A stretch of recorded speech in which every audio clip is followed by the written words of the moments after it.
a lot of research, went into the cognitive psychology behind risk management. And it turns out that the brain is actually very poorly designed to think about risk in the appropriate sort of way. And this has, a lot of evolutionary roots, but we can think of, just straightforward numbers in, really, really good ways. But when we think of statistical outcomes, the brain gets all kind of jumbled up.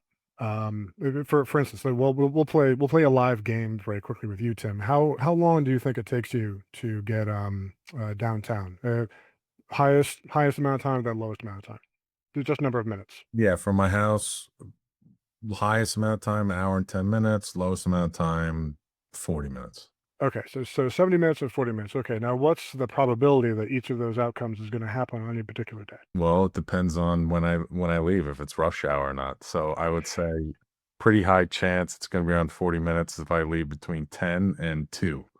And if it's Okay, outside of that, it's going to be closer to the hour and 70 minutes.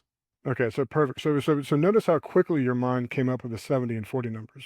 And now notice how your mind is really strained to come up with probabilistic numbers. Now that's exactly where risk management comes into play here. You're playing with statistics, you're playing with probabilities. The brain does not do this stuff very well. So that's an example of number one when it comes to risk management.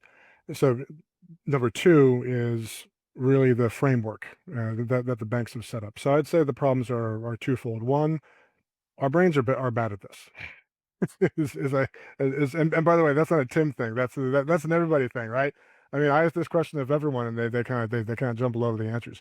Our minds aren't set up very well for this. And then number two is these legacy frameworks that have been set up really by lenders and institutions that have really just knocked a leg out of the E&Ps.